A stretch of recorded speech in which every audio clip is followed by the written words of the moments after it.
Welcome to K News at 2, a 15 minutes of regular newscast presentation from the News and Current Affairs Department of Cool 101.9 FM.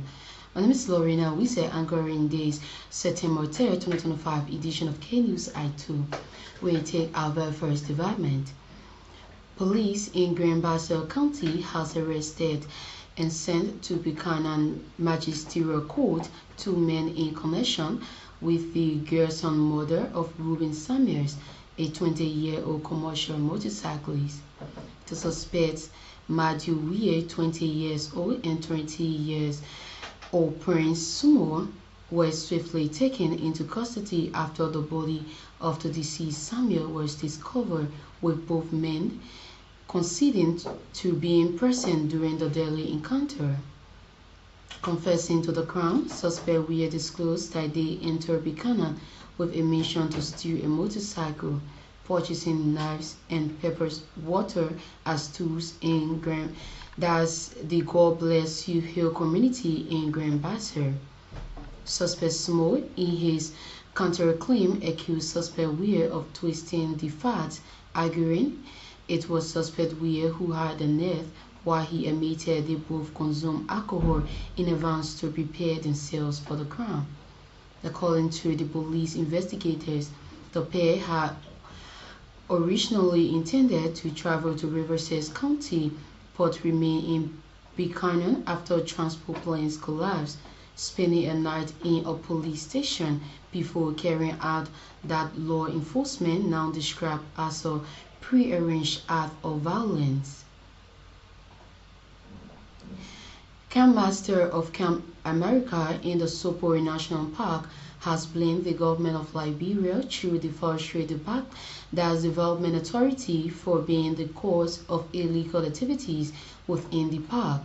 According to Christopher Talley, since the end of the civil conflict in Liberia, successive governments have not been able to put in place the right measures to curtail illegal activities within the Sopore National Park.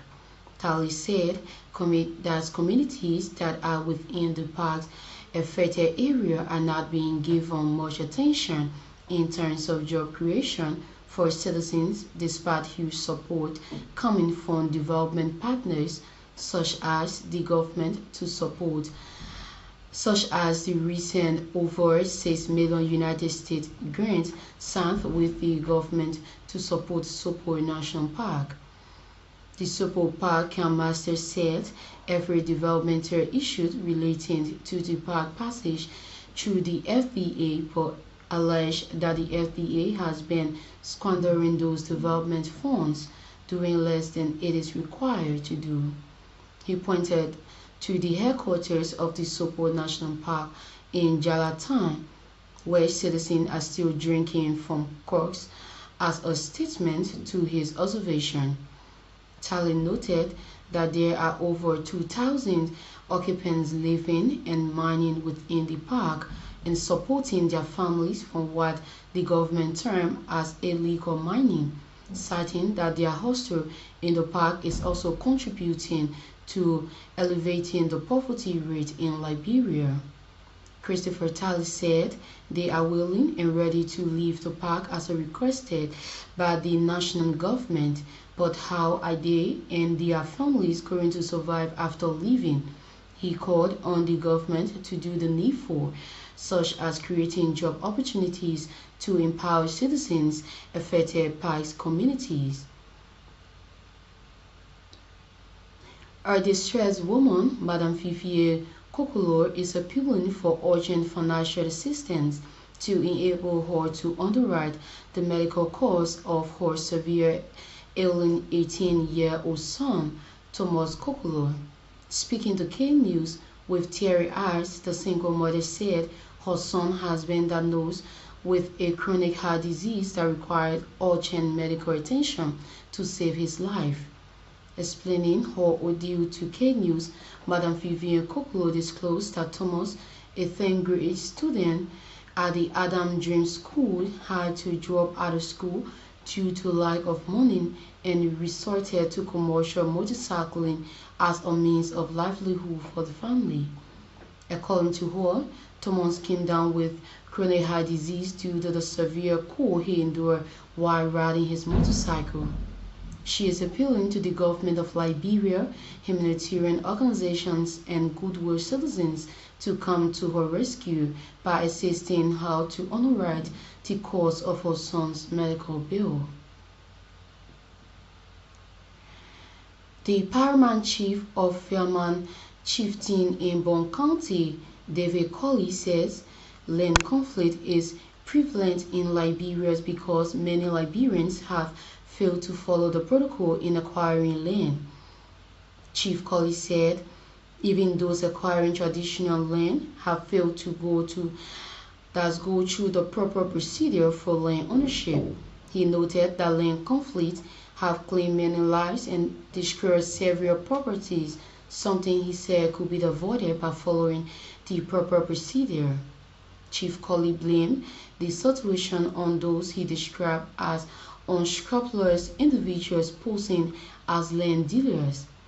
He called on land buyers to do due diligence before purchasing to avoid being defrauded of their money. The police in Ganta City, Nima County, have arrested and detained two men who are being treated as prime suspects in the killing of a young motorcyclist.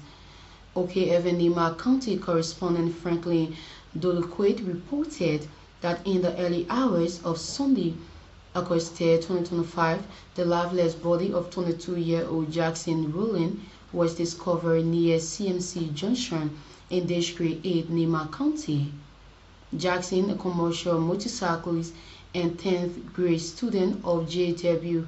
Pearson High School, was reportedly attacked and hacked multiple times by unknown assassins who later made away with his motorbike.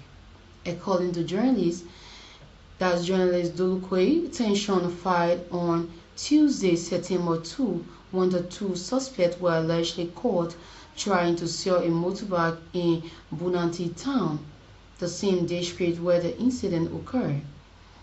The situation further escalated into chaos, which led to severe injuries to several motorcyclists when they gathered at the police station demanding justice for deceased Jackson Rowland, who was murdered along the Ganta-Sekepie highway.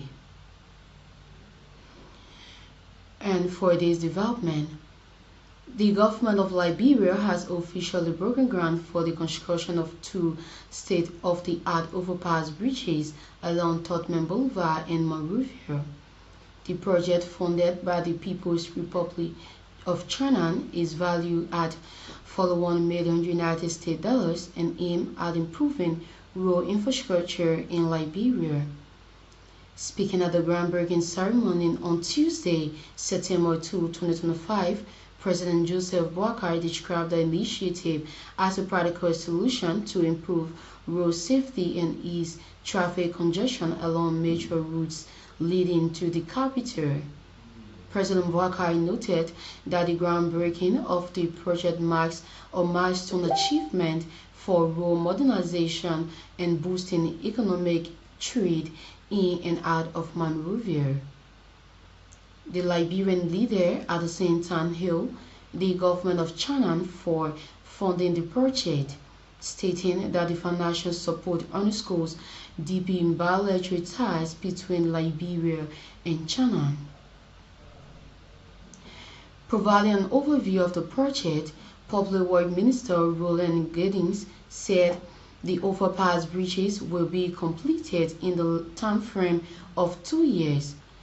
Minister Giddings noted that overpass bridges will cut over the ministerial complex and lead to SKD Boulevard and will help to significantly boost traffic flow in the cities.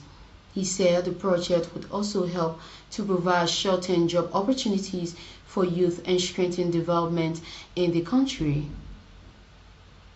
For his part, the Chinese ambassador to Liberia, Yan Chengwu, said that the initiative underscored stronger bilateral ties between Liberia and China to improve economic growth. He reassured the Chinese government's commitment to support the government's arrest agenda for inclusive development to buttress national development in Liberia. Mansurado County Senator Abraham Darius Delon has weighed in on the current state of the economic under the ruling Unity Party government, emphasizing that more efforts need to be made to revamp the economy. Senator Delon said his previous assertion against the former ruling coalition for a democratic change regime relative to the economy being in the septic tank still seemed glaring under the Unity Party government. The Mansurado senator noted that the Bwaka Kone administration needs to address the major bread and butter issues affecting ordinary Liberians and ensure that the basic commodities are affordable.